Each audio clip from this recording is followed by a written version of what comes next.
Então, muito bem-vindos uma vez mais aqui à edição semanal no canal Cuidar Mais Saúde. Espero que se encontrem bem, que a semana tenha sido boa, são sempre os meus votos, como vocês sabem aí desse lado. Portanto, sem mais demoras, vamos abordar um tema hoje direcionado para a parte cardiovascular.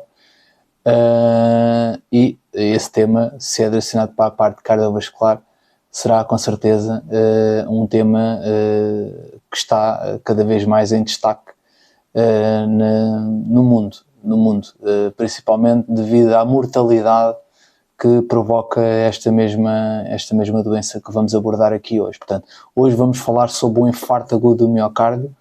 Portanto, vamos falar um pouco sobre o ataque cardíaco, né? Como podemos prevenir o que é que pode trazer a pessoa que tenha passado por esta doença, um infarto agudo do miocárdio, o ataque cardíaco. Pode esperar depois na sua vida, o pós-infarto, ok? Portanto, vamos um pouco abordar esta situação e espero por vocês aí desse lado. Já sabem, Tiago Mota, aqui todos os sábados. Até já!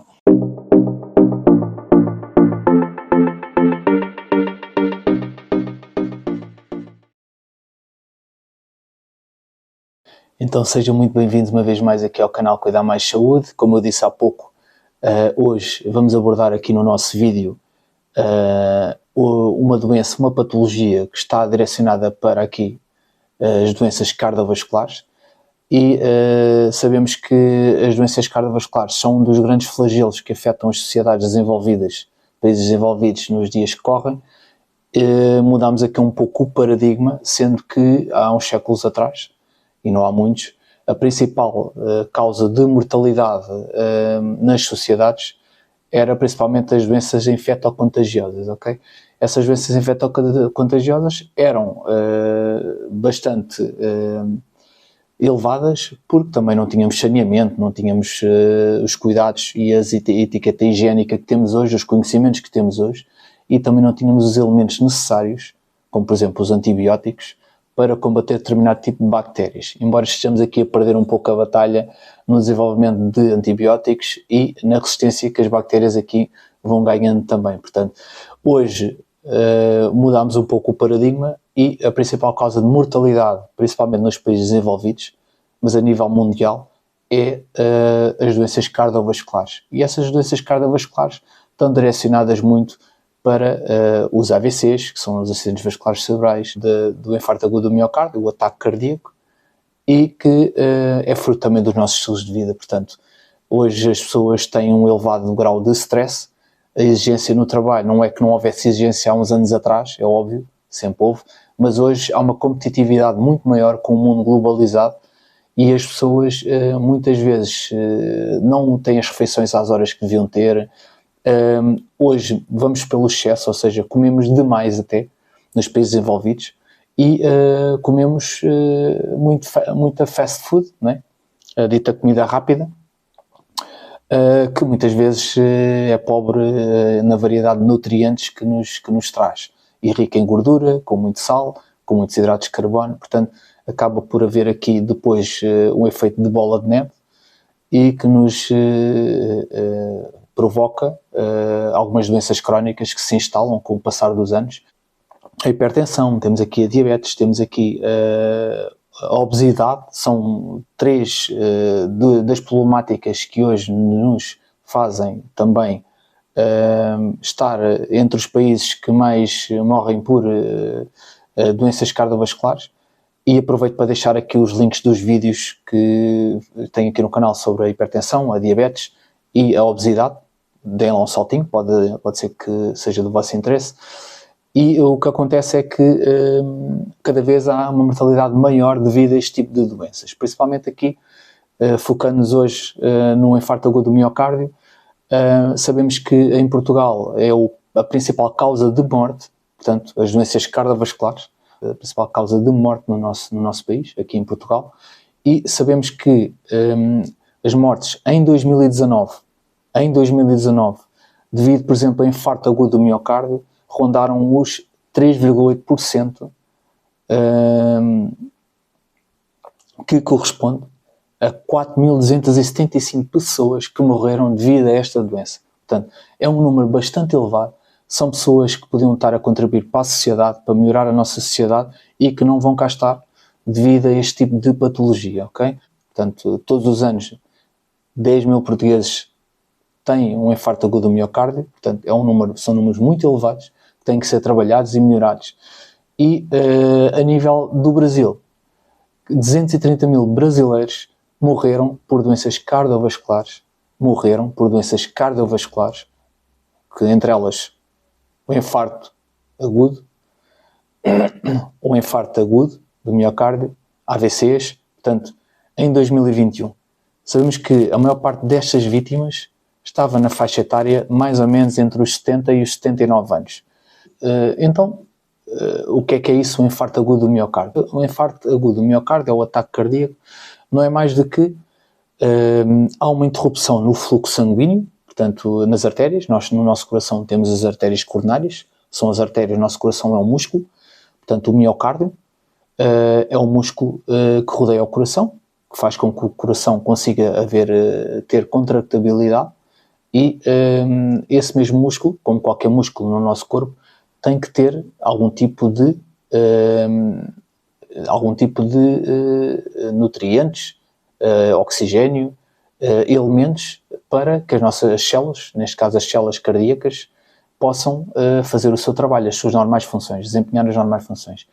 E para isso é preciso o sangue lá chegar, com o oxigênio, com os nutrientes, com todos os elementos que são necessários, os elementos figurados. Portanto, não chegando esse sangue, porque há uma interrupção numa determinada artéria, que são designadas artérias coronárias, novamente, não chegando, as células não funcionam, morrem porque não têm comida, não têm os tais nutrientes, o tal oxigênio para fazer as suas reações químicas e o seu normal metabolismo. Portanto, há aqui então essa falta de nutrientes por uma oclusão. E essa oclusão normalmente é feita pelo quê? Essa oclusão normalmente ocorre porque há aqui uma obstrução por um coágulo, ou seja, vai haver aqui um atroma, ou seja, vai havendo aqui a formação de algumas placas de gordura, para se melhor perceber, e essas placas de gordura vão fazendo uma estenose, vão estenosando, vão apertando, vão reduzindo o calibre das artérias do coração, que são as artérias coronárias. E havendo essa redução do calibre, os coágulos vão se acumulando, ou seja, o sangue vai passando cada vez com mais dificuldade, e os eritrócitos, que são os glóbulos vermelhos, as hemácias, vão se acumulando ali, acumulando, junto com plaquetas e outro tipo de elementos, e vão formando ali um coágulo, formam um tampão, e a partir dali é como se tivesse uma mangueira tapada, não passa água a partir de um determinado ponto. Portanto, não passando água, acontece o que eu referi há pouco. Portanto, as células vão morrer, a partir dali não recebem oxigênio, não recebem os nutrientes, não recebem o sangue, com todos estes elementos, e as células vão morrer, vão perder as suas funções, não é? Como podem ver nesta imagem que eu deixo aqui, está bem? Portanto, e dá-se então um evento, que é o infarto agudo do miocárdio. Em muitas situações a pessoa já tem ali uma estenose, um aperto, e principalmente em dias de frio, a pessoa sente ali uma dor pré-cordial. Uma dor pré-cordial é uma dor normalmente que aparece mais à esquerda, num dos lados, principalmente do coração, e arrasta muito para o braço, ok? Dói o braço, aquela zona radial e toda. Portanto, isso é uma dor pré-cordial, que as pessoas às vezes, quando há muito frio, pessoas que já têm ali algum atroma, já têm ali algum aperto nas artérias coronárias, não é? Já passa o sangue ali com alguma dificuldade. Quando há muito frio, o que é que acontece? O frio faz com que haja constrição, e havendo essa constrição, então o sangue custa mais a passar em determinado ponto, e as células sofrem, o músculo cardíaco sofre, e a pessoa tem aquela dor. Portanto, já é um sinal que algo já não está muito bem. Aqui a nível da anatomia do coração, eu já falei aqui um pouco, mas convém saber então alguns princípios básicos, e como vocês podem ver aqui nesta foto que eu estou aqui a deixar, não é? Temos o coração em primeiro plano, e temos duas partes do coração. Temos então a primeira parte que nos mostra o coração cortado quase aqui numa incidência sagital, portanto nós percebemos aqui que temos a ventrícula, temos o ventrículo e a aurícula, temos da parte que recebe o sangue venoso, e temos o ventrículo e a aurícula da parte que recebe o sangue arterial. E está dividido então pelo septo, o septo cardíaco, que divide as cavidades, tanto as aurículas como os ventrículos, de uma parte do coração de a outra, ok? Portanto, sabemos então que o coração é a bomba do sistema circulatório, ao contrário do sistema linfático, em que isso não acontece, acontece mais pelo próprio movimento do corpo. E esta bomba faz então que o sangue vá através da sístole, do aperto, para o corpo, não é? E depois, através da diástole, puxa esse mesmo sangue de volta ao coração, ok?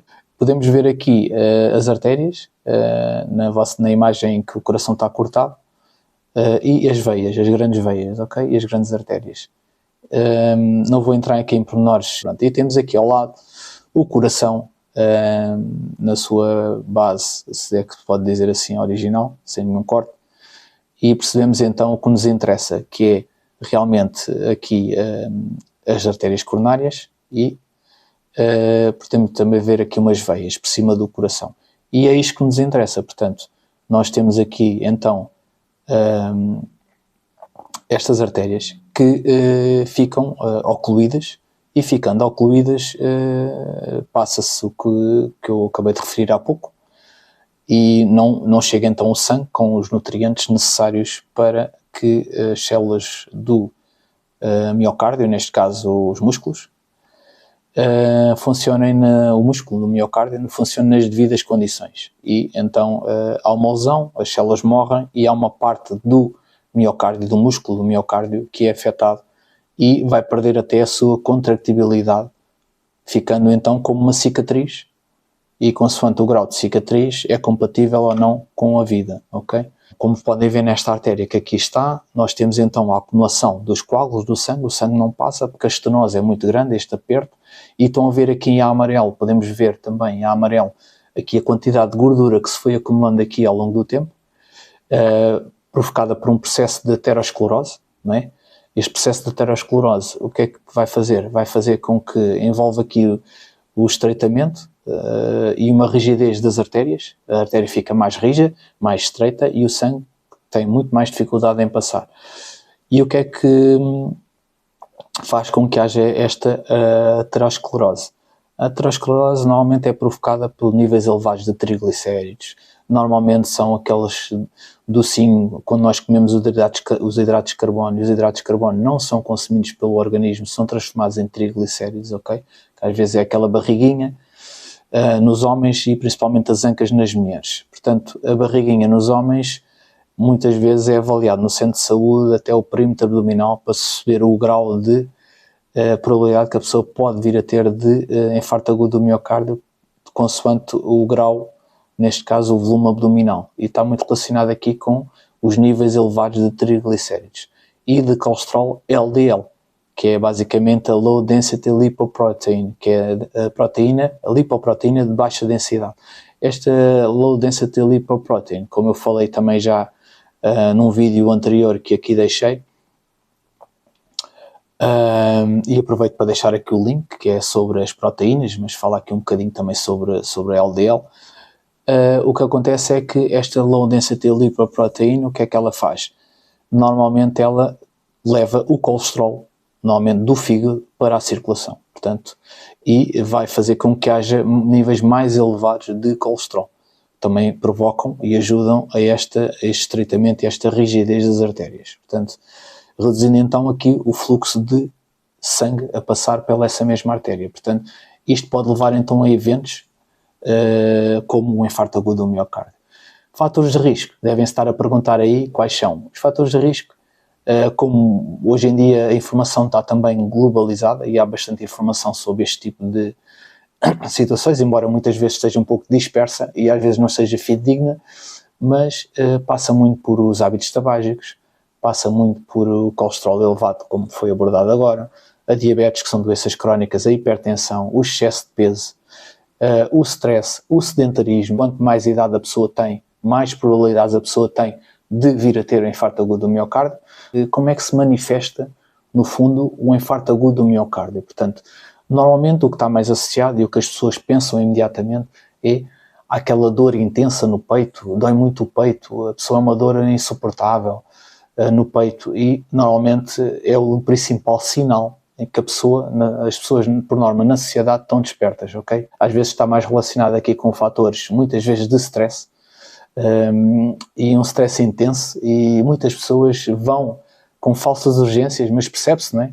Com falsas urgências ao hospital, com dor no peito, mas mesmo muitas pessoas, eu sei do que falo, e muitas vezes as pessoas fazem análises, fazem um ECG, um eletrocardiograma, para tentar perceber. É óbvio que fazem sempre, também funciona um pouco como medicina defensiva hoje em dia, e a pessoa faz um eletrocardiograma, um ECG, faz umas análises para ver a troponina, se está muito elevada ou não, que é uma proteína que também é libertada pelo músculo cardíaco quando está em sofrimento, e a pessoa não tem nada, e às vezes toma um diazepam, um ansiolítico, toma aqui um calmante, não é?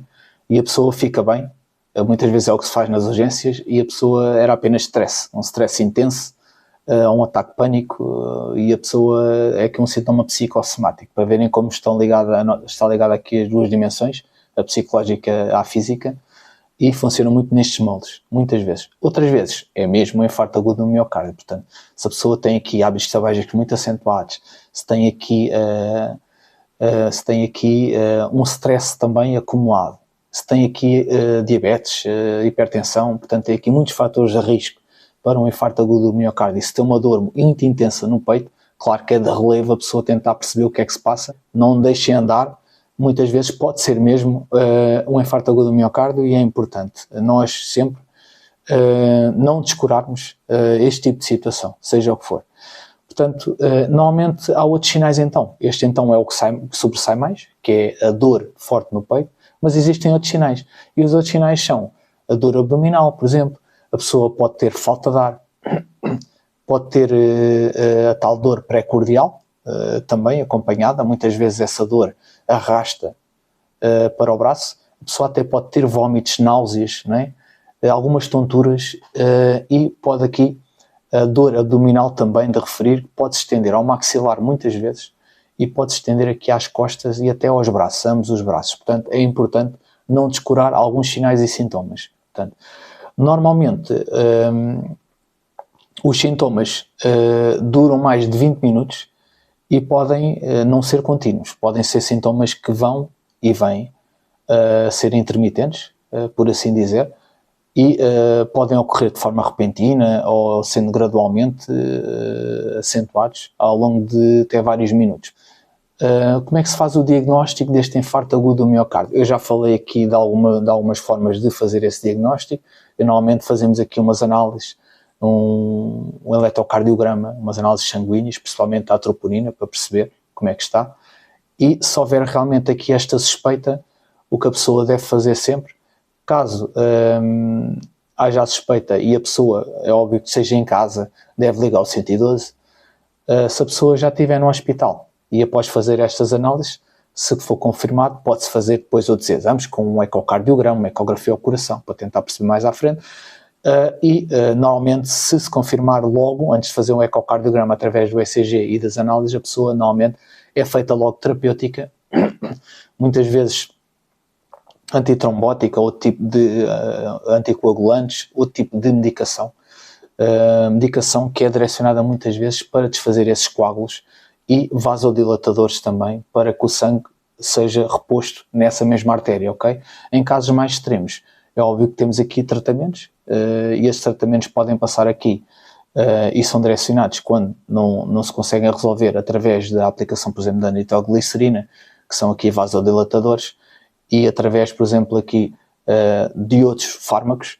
Quando esses medicamentos não são suficientes, podemos ter que passar aqui com uma intervenção mais evasiva. E as intervenções evasivas, normalmente direcionamos mais aqui para angioplastias, como podem ver aqui nesta foto. Normalmente as angioplastias é colocado normalmente aqui um stent, através de um catéter, muitas vezes é colocado através da femoral, que é uma artéria muito grande que nós temos ao pé aqui na região da virilha, e normalmente esse catéter vem até cá acima, através de apoio radiológico de aparelhos, de equipamentos, para o médico conseguir ver onde está, não é? Onde está o catéter, e à frente leva o género de uma redezinha, e essa redezinha esse catéter entra, como vocês veem aqui na imagem, na artéria, e ao entrar na artéria vai depois ser esvaziado, o género de um balãozinho, com essa rede à volta, e é retirado, e fica esse balãozinho que fica como se fosse uma armadura, e obriga a artéria a abrir, e ficando aberta, consegue deixar passar então depois o fluxo sanguíneo de uma forma dita normal, ok? Portanto, podemos fazer este tipo de situação, e este tipo de técnicas permite então desbloquear aqui a artéria que outrora estava entupida, ok? E é usado muitas vezes. Mais intervenções que podem ser feitas aqui a nível do tratamento, ok? A nível do tratamento podemos também, a par do que foi já referido, podemos fazer também aqui antiagregantes plaquetários, e estes antiagregantes plaquetários passam por aspirina, que é mais conhecida por este nome na gíria, não é? É o ácido acetil salicílico, e este ácido acetil salicílico então tem essa capacidade antiagregante plaquetária, ou seja, faz com que as plaquetas não se agreguem, formando os ditos rolhões, e esses rolhões são as plaquetas que fazem com que haja aqui uma hemostase, ou seja, que esse sangue forme uma dita crosta quando é nas feridas, e que deixe de, através de outros processos metabólicos, né, que deixe de a pessoa se esvair em sangue, né, que a pessoa não se esvaia em sangue. Portanto, é importante. Depois podemos usar aqui, como falei há pouco, os vasodilatadores, como a nitroglicerina, até às vezes em casos de urgência é colocada por baixo sublingual, por baixo da língua, e é absorvida logo aqui pelos nossos vasos que estão debaixo da língua, e tem um efeito muito mais imediato. Podemos usar analgésicos porque a dor, como referi há pouco, muitas vezes é intensa, e essa dor arrasta muitas vezes para o braço, a pessoa está desconfortável, e não estando calma dificulta também o tratamento. E podemos usar aqui os agentes antitrombóticos ou trombolíticos que evitem então esses trombos, como eu falei há bocado, os anticoagulantes, a heparina, são heparinas, e o tipo de anticoagulantes que normalmente nas primeiras horas acabam por ser bastante úteis para resolver este tipo de situação, principalmente aqui nas primeiras 2 horas após o evento, após o infarto agudo do miocárdio. Isto também é importante. Em certos casos, então, podemos também, além de fazer a angioplastia a nível cirúrgico, podemos usar aqui também o bypass. Em casos mais graves, podemos usar aqui o bypass cardíaco. E este bypass cardíaco, como vocês podem também ver aqui na foto que estou a colocar neste momento no vídeo, para ser mais fácil terem a noção do que eu estou a falar, e podem ver que o bypass normalmente é feito com um enxerto. Este enxerto é feito quando se retira. Muitas vezes tiramos safenas, que são veias de grande calibre ou de maior calibre que existem nos nossos membros inferiores, nas nossas pernas, e normalmente estes vasos são retirados desta parte do corpo, da outra parte do corpo, para fazer aqui o género de um atalho para a circulação conseguir passar, ok? Portanto, houve uma interrupção, não se consegue fazer uma angioplastia, não é viável fazer uma angioplastia, ou não há critérios médicos para fazer esta angioplastia neste tipo de doente, então fazemos um bypass cardíaco, e este bypass não é mais do que um atalho, ou arranjar outra forma de o sangue chegar ao músculo cardíaco, que não pela forma anterior, ou convencional, que era pela arte da sua artéria, não é? Fisiologicamente, porque esta artéria está entupida, e estando entupida não passa ali o sangue, então temos que arranjar aqui um atalho, fazemos então um bypass, ok? Como vocês veem aqui na foto, esta foto até demonstra aqui um triplo bypass cardíaco, uma coisa impressionante, não é? A medicina está bastante evoluída, e através deste triplo bypass nós conseguimos passar o sangue por um atalho, e atingir o nosso objetivo, que é o sangue chegar às células que realmente estão a necessitar, que formam o músculo cardíaco, ok? O miocárdio, e à zona que está a ser principalmente afetada. Portanto, após aqui a alta hospitalar, é óbvio que vai ter que haver aqui algumas alterações nos estilos de vida da pessoa, cumprir o regime terapêutico, de forma a reduzir aqui um pouco o risco de novos eventos, e é importante também. e normalmente usa-se aqui inibidores aqui da enzima conversora também da angiotensina, e estes inibidores acabam por fazer com que a tensão arterial também estabilize mais, e é importante também, e alguns beta-bloqueantes também que reduzem também aqui a frequência cardíaca, que tem tendência para aumentar. A frequência cardíaca reduz então, reduzindo aqui a pressão arterial, e normalmente inserimos também aqui as estatinas, que não são mais do que, na gíria se diz, a atorvastatina, a simvastatina, são mais do que medicamentos que ajudam a baixar o colesterol também, para reduzir a probabilidade de aterosclerose. Também podemos baixar aqui os níveis de triglicéridos, também com algum tipo de medicamento que seja direcionado também para baixar os triglicéridos, que usar também. E cumprir o regime terapêutico, no fundo, é a mensagem que eu quero passar, é que cumprir o regime terapêutico é bastante importante, mas se prevenirmos, mais importante ainda é, ok? Porque não passamos por esta dor, o sofrimento que o infarto agudo do miocárdio nos pode trazer, ok? Portanto, sequelas aqui do infarto agudo do miocárdio. É óbvio que a pessoa pode passar por um infarto agudo do miocárdio e as sequelas serem mínimas, mas, no entanto, há pessoas que passam por infartos agudos do miocárdio e a extensão do músculo afetada já é muito significativa, e, sendo significativa, nós temos que ter aqui alguns cuidados acrescidos no pós-infarto agudo do miocárdio.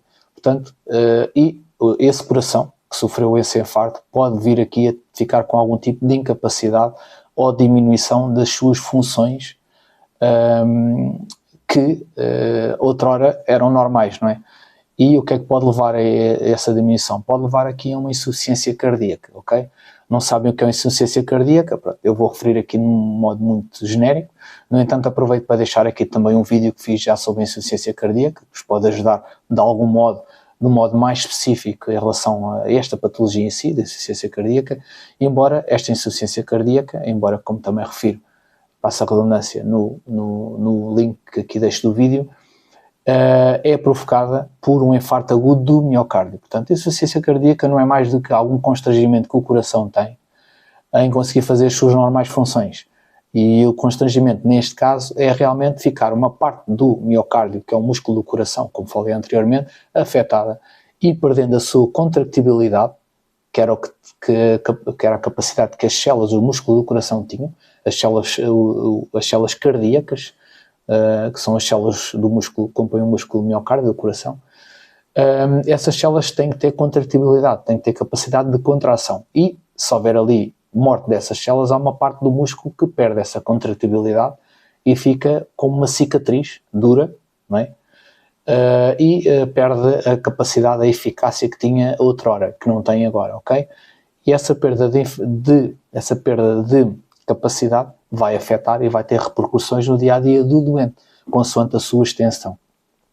Se passar uma determinada extensão, e há quem defenda que seja 40% afetado, ou mais de 40%, a pessoa, esse coração não é viável para a vida, ok? Ou a pessoa faz um transplante cardíaco, ou não é viável para a vida. Portanto, se for inferior a essa percentagem, normalmente a pessoa ficando aqui com insuficiência cardíaca, porque se for já significativo, embora seja inferior, pode ser já um valor significativo, e a pessoa pode ter os sinais típicos da insuficiência cardíaca em idades mais avançadas, provocada por outro tipo de situações, como a hipertensão arterial descontrolada durante décadas, é uma das causas também da insuficiência cardíaca. Portanto, podemos ficar com falta de ar, podemos sentir também ficar com alguns edemas, algum inchaço, acumulação de líquidos em algumas partes do corpo, ok?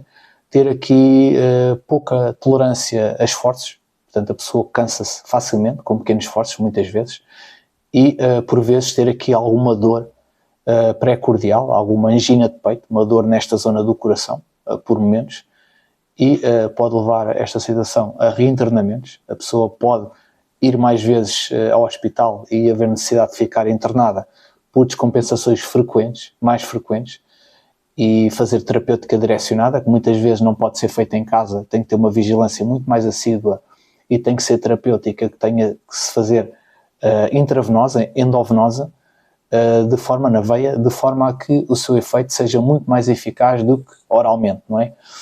e pode haver aqui um risco de novos infartos, ok? A nível de prevenção, que é uma das áreas que eu faço sempre questão de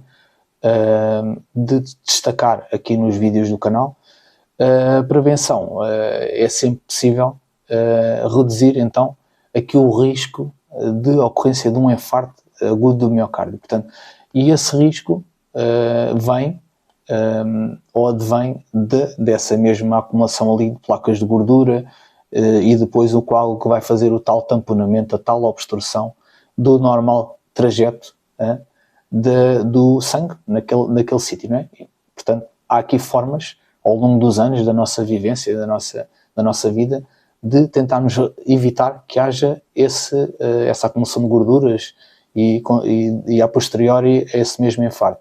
E então, uma dessas formas é não fumar ou deixar de fumar, reduzir significativamente, eu sei que não é fácil, mas podemos tentar aqui reduzir um pouco esse consumo de tabaco, ok? É bom para a carteira também, lembrem-se sempre. Muitas vezes a carteira acaba por pesar mais do que a própria saúde, infelizmente. Realizar aqui alguns exercícios aeróbios, como caminhar, nadar, andar aqui de bicicleta também. E devem ser feitos normalmente, aqui umas caminhadas também, mas devem ser feitos pelo menos 30 minutos diários, é o que os médicos normalmente também aconselham, por dia, durante pelo menos 5 dias por semana, ok? 5 dias por semana, todos os dias vamos caminhar durante 30 minutos ou fazer um destes tipos de exercícios durante 30 minutos. Tentar reduzir aqui os níveis do colesterol é importante, mas isso com ir fazendo análises, tentando controlar esses níveis, tendo atenção aos alimentos que se ingerem e tentar reduzir aqui o stress também do dia-a-dia, também é muito importante. A par dos alimentos, mais especificamente, tentarmos reduzir aqui as gorduras saturadas, o alto teor, alimentos com alto teor em hidratos de carbono também, é óbvio, e consumir mais vegetais, mais cereais, alimentos que muitas vezes estão ricos aqui alimentos ricos em ômega 3, em ômega 6, que ajudam muito aqui no fator do colesterol, a reduzir os níveis de colesterol. Os cereais também ajudam bastante através das fibras, também das fibras solúveis e insolúveis, não é? É importante também manter um IMC adequado à pessoa, não é? Cada pessoa. O IMC não é mais do que o índice da massa corporal, também já abordei aqui no canal, e tentamos controlar aqui, não podia deixar de ser, algumas doenças que são as doenças crónicas que podem já estar instaladas a pessoas e principalmente a quem me está a ver, pode ter algum deste tipo de doenças e é importante estarem controladas estas doenças. E quando falo de doenças, falo de diabetes, de hipertensão, de hipercolesterolemia, portanto é importante também, colesterol elevado, e controlando este tipo de doenças também podemos baixar significativamente aqui a probabilidade da pessoa vir a ter algum tipo de doença cardiovascular, principalmente que estamos a abordar hoje, o infarto agudo do miocárdio, o ataque cardíaco, ok? E o vídeo de hoje foi então baseado no infarto agudo do miocárdio, espero que tenham gostado, espero que continuem a estar aí desse lado sempre a ver os vídeos aqui do canal como sempre, peço para deixarem o like, para deixarem o gosto, para subscreverem o canal. Não custa nada, estão a ajudar o canal e estão a fazer com que traga conteúdo cada vez mais rico, porque a principal função deste canal é informar, ajudar e poder fazer a diferença na vossa vida desse lado, ok? Portanto, eu sou o Tiago Mota, já sabem, todos os sábados temos vídeos novos e, quiçá, brevemente possamos ter vídeos novos também durante a semana, ok? Obrigado uma vez mais por estarem desse lado, agradeço mesmo muito de coração e até para a semana, até sábado e tenham uma boa semana. Tudo bom para vocês, até lá.